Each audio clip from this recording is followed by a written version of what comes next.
Hola, buenos días, amada iglesia. Qué gozo poder reunirnos por medio de esta plataforma y damos muchas gracias a Dios por esta maravillosa oportunidad que el Señor nos da de comunicarnos con ustedes. Entonces queremos pasar un tiempo de edificación, un tiempo agradable ante los ojos de Dios, un tiempo en el cual podamos interactuar. Y bueno, estamos haciendo algo diferente. Vamos a estar comunicándonos un servidor y mi hermano Carlos. Carlos, muy buenos días, ¿cómo estás?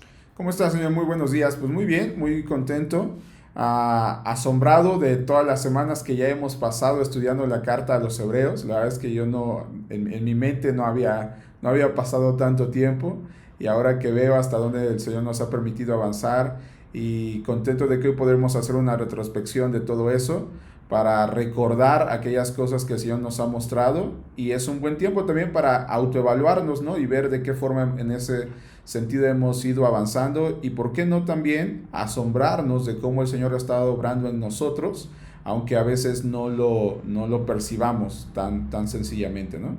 Pero súper bien, deseo que todos estén excelentemente bien en casa, familia. Deseo que estén teniendo un tiempo precioso, que el Señor siga guardando su salud y que podamos disfrutar de esta mañana, de esta breve reflexión acerca de la carta a los Hebreos. Así es, Carlos. Y mira, precisamente, pues ya llevamos 11 semanas estudiando la epístola, los primeros 5 capítulos, más todo lo que nos resta de esta carta tan impresionante, tan maravillosa. Y bueno, pues damos gracias a Dios, ¿verdad?, por esta oportunidad que nos da de conectarnos, de comunicarnos. Y pues bueno, vamos a entrar en materia, pero no sin antes orar a nuestro Padre, que Él nos ayude, nos guíe, nos muestre y también nos ayude a poder entender sobre todo estas verdades tan profundas de su palabra. Amén. Vamos a orar entonces, les invito. Padre, queremos darte muchas gracias por esta oportunidad tan maravillosa que nos das de escuchar tu palabra, de apartar ese tiempo para meditar en ella. Queremos encomendar esos momentos en tus manos, dirígenos, que tengamos un corazón sensible para escuchar tu voz, poder sacar aquellas cosas, extraer aquellas cosas de tu palabra que transforman nuestra vida, y te damos muchas gracias por esta maravillosa oportunidad que nos das. Recibe tú la honra y la gloria, Padre, y encomendamos nuestras vidas en tus manos, en el nombre de Jesús. Amén. Amén, Señor. Muy bien, pues damos gracias a Dios por esta maravillosa oportunidad.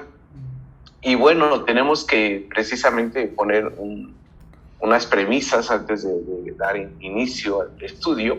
Pues miren, hermanos, lo que queremos lograr en estos momentos es precisamente hacer un resumen de todo lo que hemos estudiado durante todas estas 11 semanas, estos 5 capítulos de los Hebreos que han sido maravillosos. Nos encantaría poder tener esta interacción todos reunidos, pero bueno, en este momento un servidor y Carlos sobre todo también, que nos va a estar apoyando en este resumen, pues esperamos que sea de bendición, que sin duda lo será. Amén. Y vamos a poder tocar algunos aspectos sobresalientes de la epístola.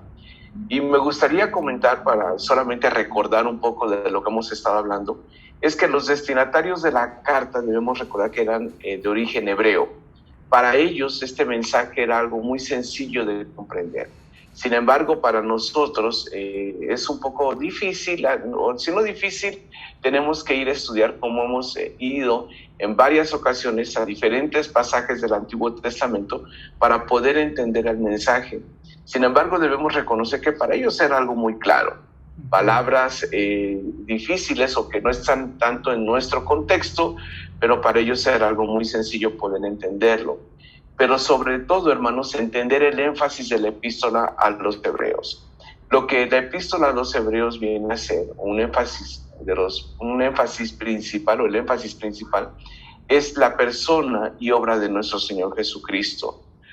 Esa imagen de nuestro Señor Jesucristo, esa exaltación, ese lugar en donde es colocado como la imagen del Cristo resucitado, la imagen del Padre mismo. Al ver al Hijo estamos viendo al Padre. Ese Cristo resucitado que reina e intercede ahora por nosotros. Entonces, la obra y la persona de nuestro Señor Jesucristo es puesta en un lugar prominente, en un lugar por excelencia. Y eso es algo que tenemos que siempre estar recordando como el énfasis principal de la carta. Otro de los aspectos precisamente que enfatiza el escritor es la superioridad de nuestro Señor Jesucristo sobre los ángeles, sobre Moisés, sobre todos los órdenes sacerdotales, aún el sacerdocio del sumo sacerdocio de Aarón. Entonces, la supremacía de nuestro Señor Jesucristo, la superioridad de nuestro Señor Jesucristo es un énfasis que viene desarrollando el autor a través de todos estos capítulos que hemos estudiado, pero también a través de todo el libro. Y queremos precisamente hacer esta pausa porque la semana pasada estudiamos con nuestro hermano Isaac un énfasis muy fuerte, una exhortación muy fuerte que hacía a los hebreos, los cuales están siendo desafiados a que puedan seguir creciendo en su fe, poder no regresar, no dar marcha atrás. Y yo creo que por esa razón decidimos precisamente hacer esta pausa para poder recordar todos aquellos aspectos importantes que hemos estado estudiando durante todas estas semanas. Y el énfasis que ha estado tan maravilloso en su palabra ha sido poder pensar en la superioridad de nuestro Señor Jesucristo. Y Carlos, precisamente para esto, me encantaría que nos hablaras acerca de todo esto que hemos estado estudiando. ¿Qué aspecto consideras que han sido claves respecto a la superioridad de nuestro Señor Jesucristo y qué es lo que implica? Claro, la verdad es que es fantástico poder ver que en solamente 5 capítulos que hemos estudiado hasta ahora, por lo menos vemos 10 o 12 aspectos en los que Cristo es mejor que todo, ¿no? La verdad es que es fantástico el trabajo que el escritor, el autor de la carta a los Hebreos hizo, no solamente en esta recopilación histórica, sino también, sin duda alguna, es un trabajo que solo el Espíritu Santo pudo hacer a través de este hombre. Recopilar todos estos datos, ponerlos a la par y mostrar cómo, a pesar de lo que los hebreos conocían y sabían, Cristo era completamente superior. Cuando nosotros comenzamos la lectura de la carta desde el versículo 2, dice, bueno, voy a leer desde el 1, dice: hace mucho tiempo Dios habló muchas veces y de diversas maneras en nuestros antepasados por medio de los profetas. Y ahora, en los últimos días, nos ha hablado por medio de su Hijo. Dios le prometió todo al Hijo como herencia y mediante el Hijo creó el universo. De entrada en este versículo vemos 3 cosas sorprendentes de Jesús, que para mí son fantásticas. Una, Jesús como el profeta supremo, por el cual ahora Dios ha hablado a su pueblo y sigue hablando. Vemos a Jesús como el heredero de todo, lo cual también hace un énfasis en Jesús como el unigénito, porque si bien es cierto que todos aquellos que depositamos nuestra fe en Cristo, como dice Juan 1:12, venimos a ser hijos de Dios, nos da la potestad, la autoridad de ser hechos hijos de Dios, pues somos hijos adoptivos, somos hijos en adopción. Cristo es el unigénito, es decir, Cristo es el único hijo de Dios, ¿no? El que precisamente por eso dice, se le da esta potestad de heredarlo todo del Padre para compartirlo con nosotros, lo cual es fantástico, ¿no? Y también se habla de él como el creador del universo, el co-creador, el Dios mismo que desde antes de la fundación creó juntamente con el poder de su palabra, ¿no? Entonces podemos ver nuevamente Jesús como profeta, el heredero de todo, el Dios creador. El verso 3 dice, el Hijo irradia la gloria de Dios y expresa el carácter mismo de Dios, sosteniendo todo con el gran poder de su palabra. Entonces, otras 3 partes fundamentales de Cristo: Jesús como el resplandor mismo de la gloria de Dios. Y esto es interesante porque el autor de los Hebreos habla en un momento, una de las cosas que él hace es tomar ejemplos de la vida real, voy a decirlo así, ejemplos de hombres que fueron intachables en su vida en este mundo, diciendo, mira, si ellos hablaban cara a cara con el Padre o con Dios,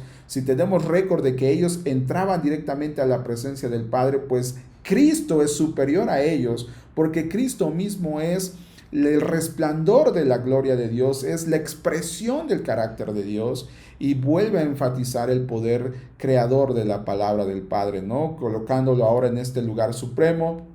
Verso 4 del mismo capítulo 1, Cristo es superior a los ángeles. Vamos más adelante hasta el capítulo 3, ¿no? En el verso 3 vemos ahí cómo Cristo es colocado por encima de Moisés, ¿no?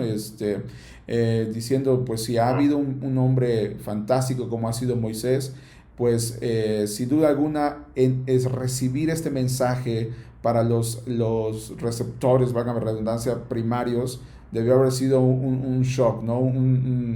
Una confrontación de gran peso, decir, a ver, espérame, me estás diciendo que este gran hombre que admiramos, que es nuestro patriarca, que es nuestro antepasado de más valor, y estás diciéndome que Cristo está por encima de él. Y el autor no solamente se encarga de demostrar que es superior, sino que les da todas las pautas para mostrarles cómo es que Cristo es superior. Y en el capítulo 5 expresamente, que es lo último que estudiamos, pues vemos cómo aún Cristo es superior al orden sacerdotal arónico, ¿no? Y precisamente hablando de este tema, pastor, de la superioridad de Cristo en el orden sacerdotal arónico, me gustaría que usted nos pudiera comentar acerca de, más profundamente, de esta comparación que hace el escritor de la carta a los Hebreos entre el sacerdocio arónico y Moisés versus el supremo sacerdocio de nuestro Señor Jesucristo. Pues, ¿qué decir acerca de esta cosa tan impresionante, esta enseñanza tan increíble? La superioridad de Cristo sobre aquellos humanos finalmente es algo que destaca la epístola. La superioridad de Cristo representaba algo más allá que lo que era todo el sacerdocio arónico. Simplemente pensemos, ¿no? Los sacerdotes eran sacerdotes arónicos, tenían todo este orden sacerdotal, pero eran humanos. Nuestro Señor Jesucristo era Dios mismo encarnado, y ahora pues representaba también todo este orden sacrificial, y él mismo ofreciéndose como el sacrificio. Los sacerdotes, todos los sumos sacerdotes, antes de entrar a la presencia de Dios, al lugar santísimo, tenían que ofrecer expiación por sus propios pecados. Es decir, ellos eran hombres de carne y hueso, igual que nuestro Señor Jesucristo, pero a diferencia que nuestro Señor Jesucristo también fue enviado de Dios y era Dios mismo. Por lo tanto, otra gran diferencia es que él fue él mismo el que se ofreció el sacrificio, ¿no? Los sacerdotes del orden arónico, esos sumos sacerdotes, no se ofrecían en sacrificio. Y obviamente su permanencia en ese lugar santísimo era momentáneo, ¿no? En cambio, nuestro Señor Jesucristo tuvo entrada directa porque era Dios mismo. Un otro aspecto también es que ellos estaban acostumbrados a observar las festividades, seguían todos estos sacrificios, seguían la ley, asistían al templo a ofrecer sus sacrificios de manera constante, año con año, iban a Jerusalén. Y bueno, tenemos que entender esa parte también, lo que representaba para ellos todo esas tradiciones, y no quiero llamar tradiciones, más bien estas ordenanzas que habían sido instituidas por Dios en la ley, y que por tantos años, por tantos siglos, ellos estuvieron siguiéndolas y practicándolas de una manera, ¿cómo puedo decirle?, de costumbres, y siguiendo precisamente los estatutos. Todo esto era lo que representaba para ellos, y precisamente, ¿no? Ahí en el capítulo 5, que es lo que comentabas, dice, porque versículo 1, Hebreos 5:1, porque todo sumo sacerdote tomado de entre los hombres es constituido a favor de los hombres en lo que a Dios se refiere, para que presente ofrendas y sacrificios por los pecados, para quietar, apaciguar la ira de Dios. Y precisamente en el capítulo 4, en el capítulo anterior, habla precisamente de este sumo sacerdocio de nuestro Señor Jesucristo en versículo 14. 4:14 dice, por tanto, teniendo un gran sumo sacerdote que traspasó los cielos, Jesús, el Hijo de Dios, retengamos nuestra profesión. Es decir, ahí hay un contraste entre la humanidad y el sumo sacerdocio de nuestro Señor Jesucristo. Entonces es palpable, bueno, se refleja en la palabra de una manera tan clara esa diferencia del orden sacerdotal terrenal con el orden sacerdotal celestial de nuestro Señor Jesucristo. Entonces, el escritor de los Hebreos viene a romper esquemas, paradigmas, pensamientos de todo lo que ha representado para ellos la ley de Moisés, y precisamente romper todas estas toda esta enseñanza que habían venido ellos siguiendo por tantos siglos a través de la historia. Por esa razón, el escritor de los Hebreos un énfasis que hace es llevarnos a poder explicarnos, ayudarnos a entender la grandeza y la obra de nuestro Señor Jesucristo. Y precisamente esa diferencia o ese contraste que hace con todo lo que los sacerdotes venían haciendo con la obra de Cristo. Cristo no ofreció sacrificio con otros, sino fue Él mismo el que se ofreció.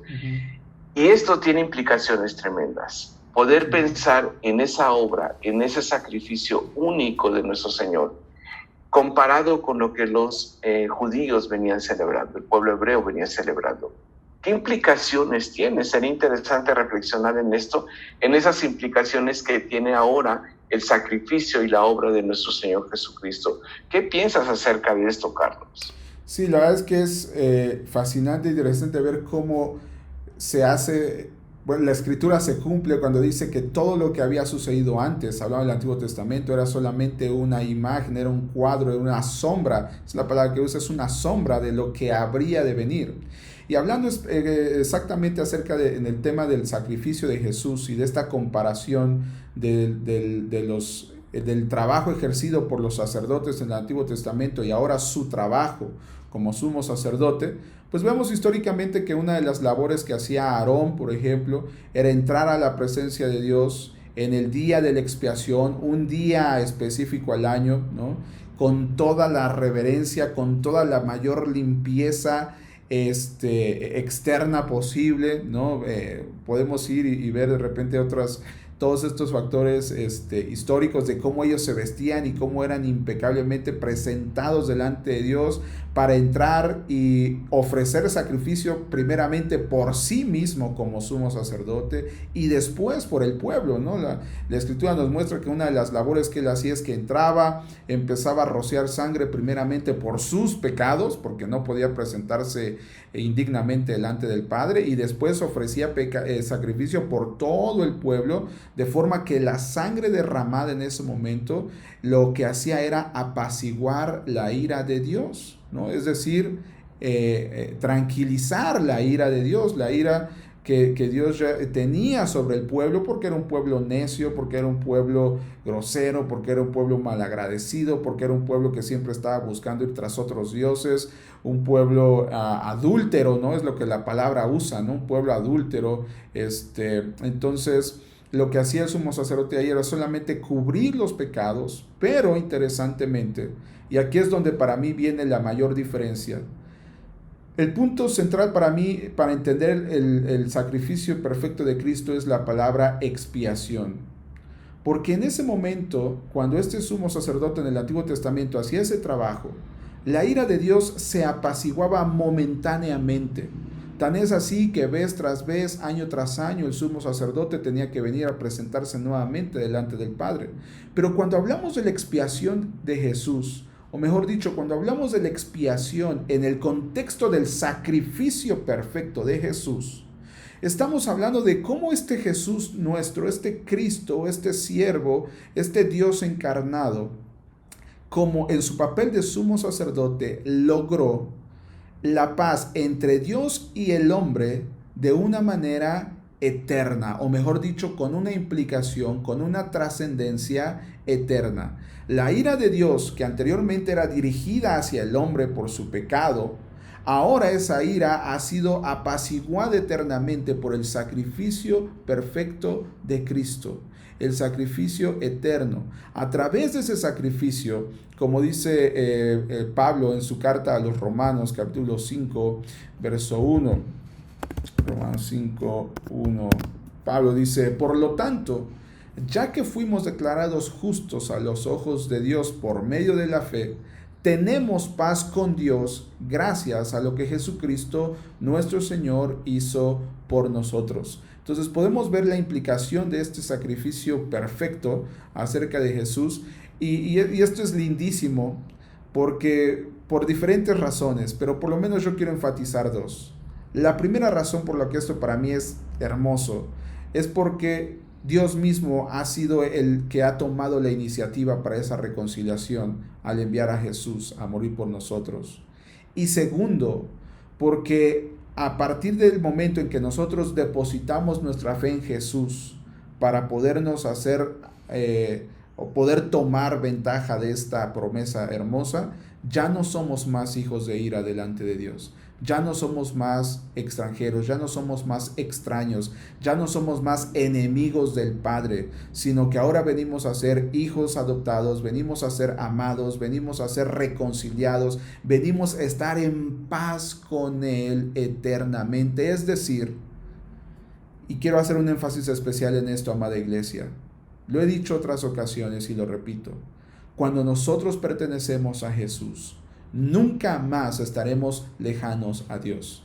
Podemos tropezar, podemos caer, podemos entristecer al Espíritu, pero nunca más la ira de Dios se encenderá contra nosotros, porque tenemos paz eterna para con el Padre. Definitivamente esto no puede ser una licencia para pecar deliberadamente, porque el Espíritu Santo nos debe mover a obediencia al Padre, ¿no? Si verdaderamente le pertenecemos. Pero nunca más estaremos en ira con el Padre. Ahora vendrán procesos de disciplina, pero siempre con el amor de volver. Así es que la implicación, la trascendencia, la consecuencia del sacrificio, del trabajo de Jesús como sumo sacerdote es preciosa, ¿no? Es sin igual. Así es que, pues hablando acerca del sumo sacerdocio de Jesús, pastor, a mí me gustaría que nos comentara un poco acerca de cuál es la implicación que tiene este título que se le otorgó a Cristo como sumo sacerdote según el orden de Melquisedec, que es una anotación interesantísima, ¿no? que trae el autor de los Hebreos en este momento de la historia, ¿no? Bueno, la trascendencia de que Él sea constituido sumo sacerdote, pues todas las implicaciones que tiene ese nombre, ese título que se le da a nuestro Señor Jesucristo. Los judíos venían siempre buscando, era necesario esta imagen del sumo sacerdote, precisamente para que una vez al año entrara a rociar esa sangre y expiar los pecados del pueblo. La implicación que ahora tiene precisamente el que nuestro Señor Jesucristo haya sido constituido sumo sacerdote según el orden de Melquisedec, recordemos que lo que hemos estudiado también en otras ocasiones, es que Melquisedec se da a conocer como el sacerdote del Dios Altísimo, el siervo del Dios Altísimo. Entonces, esto viene a rebasar todo el resto de los títulos sacerdotales en la ley que fueron establecidos. El orden de Melquisedec era algo muy importante y relevante. Y precisamente el que él haya tenido ese orden sacerdotal, él haya ofrecido ese sacrificio, y él mismo es el sacrificio. Esto es lo que marca la diferencia y es el detonante en todo esto.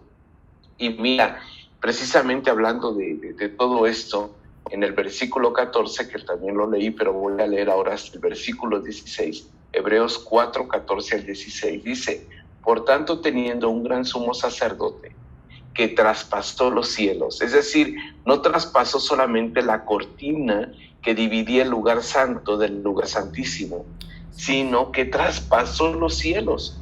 Jesús, el Hijo de Dios, retengamos nuestra profesión, es decir, lo que hemos creído, tenemos que abrazarlo, porque Él ya no solamente entró al lugar santísimo, sino traspasó los cielos, porque no tenemos un sumo sacerdote que no pueda compadecerse de nuestras debilidades, sino que fue tentado en todo según nuestra semejanza, pero sin pecado. Sí. Es decir, los sacerdotes terrenales los sacerdotes, los sumos sacerdotes a través de la historia eran hombres pecadores. Nuestro Señor Jesucristo no cometió pecado. Y ese es el énfasis también que tenemos que reconocer del orden sacerdotal, la implicación que tuvo el que nuestro Señor Jesucristo haya sido constituido, declarado, reconocido sumo sacerdote según el orden Melquisedec. ¿Qué implicaciones tienen para nosotros? Versículo 16. Acerquémonos, pues, confiadamente al trono de su gracia para alcanzar misericordia y hallar gracia para el oportuno socorro. Entonces, tú acabas de mencionar de la paz que ahora Dios hizo con el hombre, y precisamente ahora tenemos esa entrada directamente al trono de la gracia de nuestro Dios. Es así como el gran sumo sacerdote entra al lugar santísimo, y ahora que él rociaba esa sangre, ahora la sangre del Cordero, la sangre del Hijo, nuestro gran sumo sacerdote, fue el sacrificio mismo. Entonces es maravilloso porque esto destaca sobre todos los sumos sacerdotes terrenales que hubo. Y precisamente todos estos títulos que son mencionados en el libro de los Hebreos son maravillosos. Uno de ellos, como hemos estado hablando, ¿no? El sumo sacerdocio, según el orden de Melquisedec, que fue otorgado a nuestro Señor Jesucristo. Pero la gran interrogante, ¿no? Como tú siempre dices, ¿no? La pregunta de los... Bueno, no es tu frase, pero es la frase del día, ¿no? La pregunta de los 64,000, ¿no? ¿Qué implicaciones tiene para nosotros todos estos conceptos? Porque podríamos quedarnos solamente con conceptos, con ideas, con teología, ahí nada más con ese conocimiento de términos, grandes cosas, verdades en la palabra de Dios. Pero ¿qué implicaciones tiene, Carlos, para ti el poder pensar en toda esta obra de nuestro Señor Jesucristo? Podemos ver varias exhortaciones, hasta ahorita es el capítulo 5 que el escritor de los Hebreos hace, pero ¿qué implicaciones tiene para nosotros todos estos títulos otorgados a nuestro Señor Jesucristo? Todo esto que hemos meditado y aprendido, y específicamente en estos momentos difíciles que está tocando vivir a la humanidad, y específicamente a nosotros como iglesia, como hijos de Dios. ¿Qué implicaciones tiene? ¿Cómo podemos aplicar? ¿Cómo podríamos aplicar todos estos conceptos, Charlie? Claro, sin duda alguna, casi creo necesitaríamos otra charla de este mismo tipo para ver todas las aplicaciones de lo rico que es el texto, ¿no? Y de las cosas fantásticas y tan lindas que Dios nos dio en esta parte. Pero yo veo por lo menos dos aplicaciones. Una aplicación general, voy a llamarla así, y una aplicación particular. En cuanto a la aplicación general, amada iglesia, yo creo que hasta este punto, ver todos los títulos, ver toda la superioridad de Cristo, dada a nosotros en lo que significan estos nombres, lo que debe significar para nosotros, primeramente debe a nosotros darnos una tranquilidad, una paz que solamente el Señor puede darnos, de poder comprender a quién pertenecemos, de quién somos, quién está gobernando sobre nosotros. Sin duda alguna, en este momento de la historia, yo creo que la incertidumbre que a veces reina en las personas no es solamente porque estamos enfrentando una situación que hasta este punto era desconocida, de un virus que puede ser trágico, sino también una de las mayores inquietudes que tienen las personas es que no están seguros de quién está gobernando sobre nosotros. No están tranquilos, están quejándose del gobierno porque ven que el gobierno es ineficiente, que las personas son ineficientes. En nuestro caso, los que pertenecemos a la familia de Cristo, los que pertenecemos al reino de Dios, no debemos tener esa incertidumbre, porque el que gobierna sobre nosotros, el que reina sobre nosotros, el que tiene todo bajo control, como vimos hace un momento, es el Dios creador, es el Dios perfecto, es el sumo sacerdote, es el principio y el fin, es el creador. Entonces esa es una implicación o una aplicación general, ¿no? Poder descansar en a quién nosotros pertenecemos. Y una aplicación más particular que para mí ha sido de gran ayuda. Es el verso 13 del capítulo 4. Hebreos capítulo 4, verso 13. Me voy a permitir leerlo en NTV. Dice así: no hay nada en toda la creación que esté oculto a Dios. Todo está desnudo y expuesto ante sus ojos, y es a Él a quien rendimos cuentas. ¿Por qué este texto me ha movido bastante o qué es lo que a mí me ha traído este pasaje? En este momento hay muchas especulaciones, familia.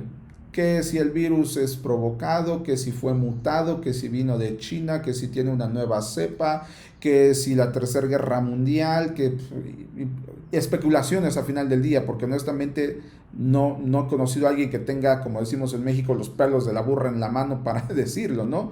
Cada quien desata sus versiones. Pero lo que este texto me muestra a mí es que aunque los hombres quieran manejarlo en lo mayor secreto, nada de eso está oculto a los ojos de Dios. Dios sabe perfectamente qué es, de dónde vino y por qué Él en su soberanía está permitiendo que nosotros como iglesia pasemos por este momento. Así es que debemos descansar en Él, en que nada hay oculto de Él, en que nada está fuera de su visión, en que Él hará justicia. Y entonces también debe movernos a nosotros a actuar de manera correcta delante de Él, porque al final del día a Él es al único a quien rendimos cuentas. Importante, no estoy llamando a sublevarnos al gobierno, no estoy llamando a desobedecer autoridades, no estoy hablando de eso. Estoy diciendo, mi comportamiento debe ser íntegro, la forma en la que yo actuar debe ser en paz y en integridad, porque a quien yo le voy a rendir cuentas al momento que Él me llame a su presencia es al Señor. Entonces, y descansemos en que Él está en control, no hay nada oculto, todo lo está viendo a Él. Para mí es lindísimo poder descansar en eso, ¿no? Y bueno, de la misma manera yo quisiera preguntarle, pastor, para usted, ¿cuál sería una de las aplicaciones de mayor impacto que hasta este momento usted ha podido rescatar de lo que hemos estudiado de la carta a los Hebreos? Pues son un sinfín, ¿no? Varias aplicaciones. Como bien has dicho, podríamos tener otra conversación para hablar de las implicaciones para nosotros. Pero una de las grandes preguntas, una de las grandes interrogantes que muchos nos hacemos, pues los pastores nos hacemos, y hemos hablado de esto, Carlos, es cómo va a terminar la iglesia después de toda esta prueba. Obviamente este virus no se va a ir, o sea, ahí va a estar. Vamos a tener que aprender precisamente a convivir con él. Bueno, no lo quiero convivir, no quiero ocupar esta palabra, pero va a estar ahora sí que merodeando entre nosotros, ¿no? Claro. Ahí va a estar. Y yo me pregunto, lejos de esto de virus y todo eso, ¿cómo va a terminar la fe de la iglesia? ¿Cómo vamos a terminar nosotros como creyentes? Sin duda con las pruebas. El escritor de los Hebreos hace una exhortación muy fuerte que Isaac nos comentaba la semana pasada, y tiene que ver con falta de crecimiento en nuestra vida espiritual, quedarnos como bebés y que no podamos comer alimento sólido. Yo creo que un gran desafío precisamente es estar alimentándonos de la palabra de Dios, creciendo en nuestra vida espiritual. Los cristianos hebreos, solo pensemos un poco en ellos, ¿no? Ellos querían regresar a todos los rudimentos del evangelio, a todas aquellas cosas pues sacrificios. Solo imagínate, estarán celebrando año tras año, por siglos, esos sacrificios. Y ahora viene Cristo, un solo sacrificio, entrada directa al lugar santísimo, entrada directa al trono de Dios. Esto vino a ser una confusión para ellos y decir, ¿cómo? Entonces todo lo que he venido haciendo por años, por décadas, mis padres, mis abuelos, mis ancestros, los padres de la fe, ahora ya no tengo que hacerlos por ese sacrificio de Jesús. Sin duda esto vino a revolucionar su fe. Obviamente estaban ellos pensando y queriendo regresar al pasado. Y luego también en el capítulo 6, en el verso 2, dice que ellos querían regresar precisamente a todos aquellos rudimentos de la doctrina de bautismos, de la imposición de manos, de la resurrección de los muertos y del juicio eterno, ¿no? Si ellos querían precisamente, estaban siendo tentados o siendo cuestionados en su fe.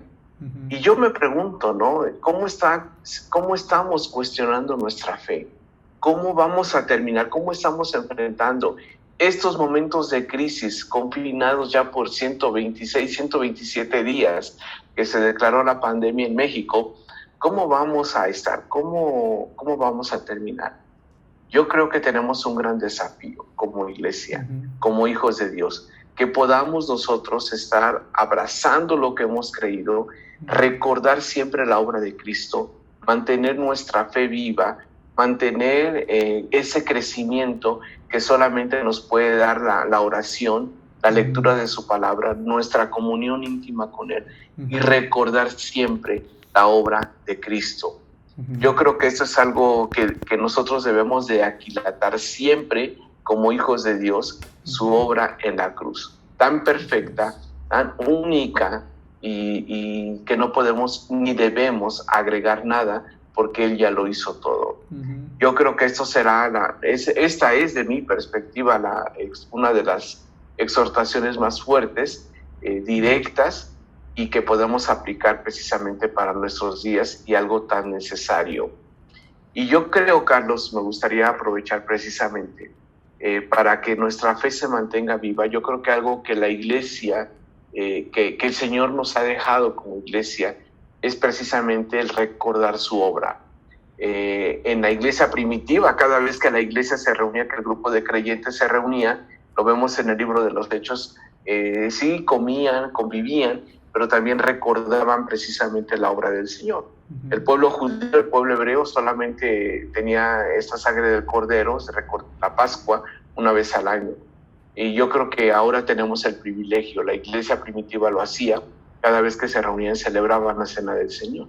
Y yo creo que ahora nosotros tenemos esa maravillosa oportunidad de que por lo menos el primer domingo de mes celebramos y recordamos la obra de nuestro Señor Jesucristo.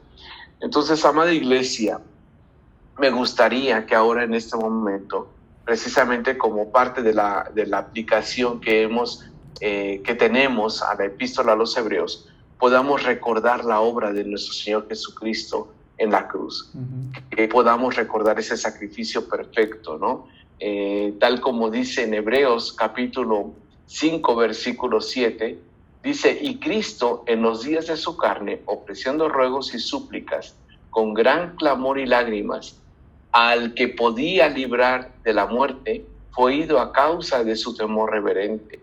Y aunque era hijo, por lo que padeció, aprendió la obediencia, y habiendo sido perfeccionado, vino a ser el autor de eterna salvación para todos los que le obedecen, y fue declarado por Dios sumo sacerdote según el orden de Melquisedec. Es decir, nuestro Señor Jesucristo estuvo dispuesto a ofrecer ese sacrificio por su obediencia al Padre.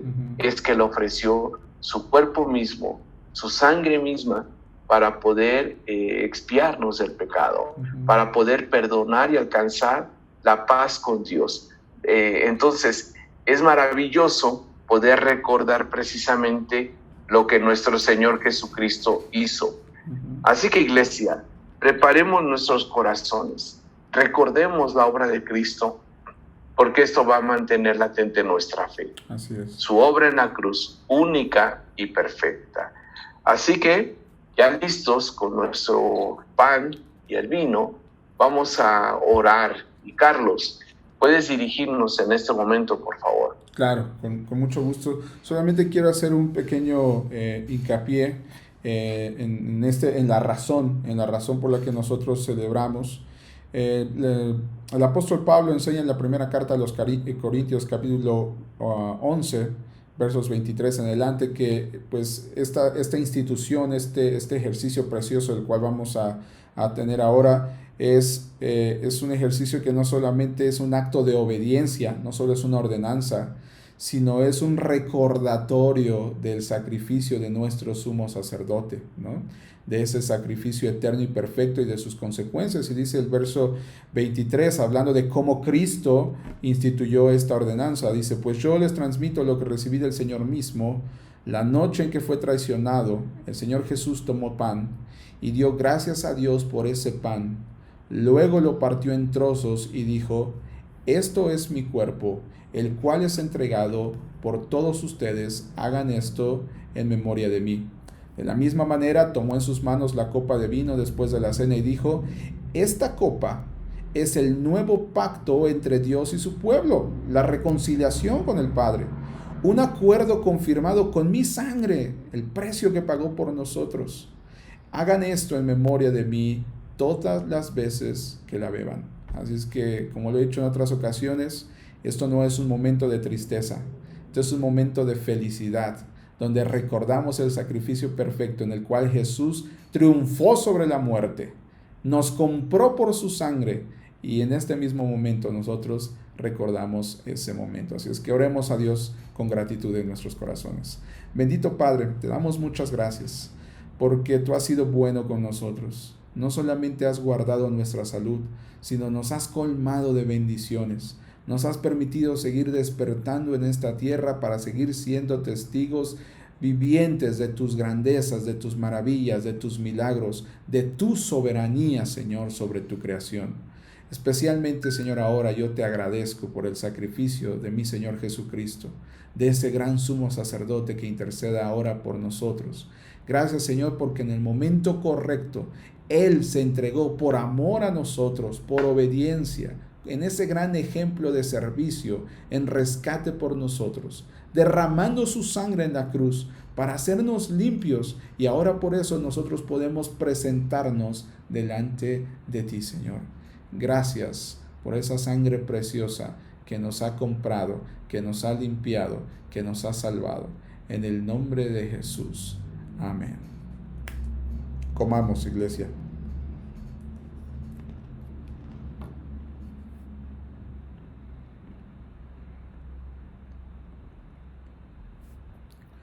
Y así mismo también bebamos.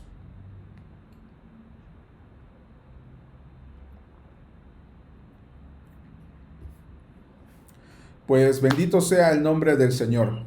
Amén. Pastor. Amén. Pues qué maravilloso y qué privilegio el poder recordar precisamente la obra de Cristo en la cruz. Esa obra en la cruz, esa obra de Cristo que nos vino a dar el perdón, nos vino a reconciliar, hace la paz con el hombre, hace la paz entre nosotros. Y yo creo que es algo que debe de estar latente en nuestros corazones. Amada iglesia, sigamos fieles al Señor. No perdamos la perspectiva, no perdamos la perspectiva de la cruz, de seguir al Señor, que seamos hallados fieles. Pensamos que muy pronto nos estaríamos saludando, pero como iglesia, pues todavía no se nos permite reunirnos y tenemos que agregar otro elemento que nosotros vamos a entrar no como asociación religiosa, sino más bien, aunque somos una asociación religiosa, pero estamos en un lugar público, en un salón de eventos, entonces no sabemos las normas ni cuándo vayan a venir la reapertura de estos lugares, pero oren por favor por nosotros para tomar decisiones sabias. Tenemos algunas opciones también que están ofreciéndonos, entonces que el Señor nos dirija durante la toma de decisión. Amén. Y que todo esto, nuestro Dios sea glorificado. Así es. Sigamos fieles, hermanos, y que el Señor nos siga ayudando. Y bueno, hermanos, Carlos, ¿te gustaría despedirte de la iglesia? Claro, por supuesto, mis amados hermanos. A veces son sentimientos encontrados porque por un momento hay un poco de melancolía porque no les puedo ver y abrazar en vivo como lo haría domingo tras domingo, ¿verdad? Y no puedo charlar y bromear con algunos de ustedes. Entonces, por un lado a veces hay melancolía, pero por el otro hay un supremo gozo porque yo sé que aunque esto pudiera durar 100 años, solamente será algo momentáneo. Porque por la gracia de Dios, cuando Él nos llame a su presencia o vuelva por nosotros, tendremos una eternidad para adorarle a Él para glorificar su nombre y para seguir compartiendo momentos preciosos. Así es que me encanta que podamos tener este tipo de comunicación. Sigamos fieles, sigamos firmes, adelante con el Señor, y por favor no olviden compartir este mensaje, ¿verdad? Y no solamente hablo de compartir esta charla, ¿no?, que tuvimos, sino de compartir también el mensaje primeramente con su familia, con sus hijos, su esposa, su esposo, según sea el caso, de primera mano. Si está teniendo algún contacto por algún chat o algo con algún familiar o un amigo, un vecino, un compañero en la oficina, no olvide compartirle el mensaje de Jesús. Es lo único, el evangelio es lo único que verdaderamente hace un cambio en las personas. Y bueno, pues se me viene a la mente ahora, y esto solamente les animo. Me encantaría que, así como el pastor Luis, su servidor, compartimos aplicaciones de cómo la carta a los hebreos ha impactado nuestras vidas, pues le pido, le animo, nos encantaría con este mismo corazón de edificar a la iglesia, pues compártanos ahí en el chat de la iglesia un mensajito, un texto, un audio, lo que le venga, de qué aplicaciones usted ha podido rescatar de la carta a los hebreos, ¿no? Porque mira, pues este versículo a mí, o me ha ayudado así, o me da esta perspectiva, no sé, compártanos, nos va a encantar. A mí personalmente me va a fascinar poder leerlos y seguir interactuando por ese mismo medio. Gracias, pastor. Muy bien, pues estaremos leyendo todos esos mensajes o escuchando mensajes que nos puedan enviar. Me parece excelente esto, Carlos, y bueno, estaremos muy atentos de ser edificados por ello. Y hermanos, por favor, sigamos orando unos por otros, que el Señor nos siga fortaleciendo por los negocios, por los trabajos, pero sobre todo también por la salud.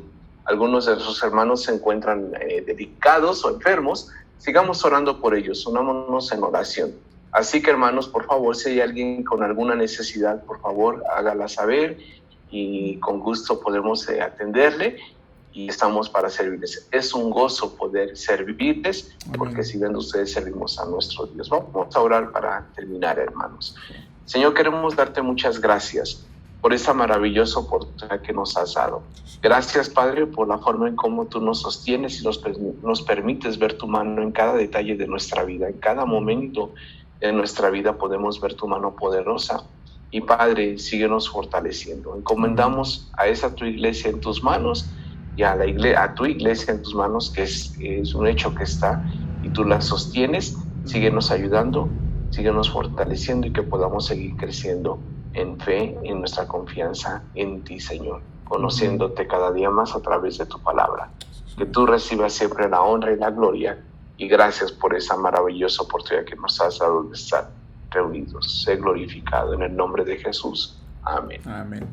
Amén. Muy bien, hermanos, que Dios les bendiga. Gracias, Charlie. No, gracias a usted. Que tengan una excelente semana. ¿Sale? Que Dios les guarde. Bendiciones, mis hermanos. Bye bye. Bye.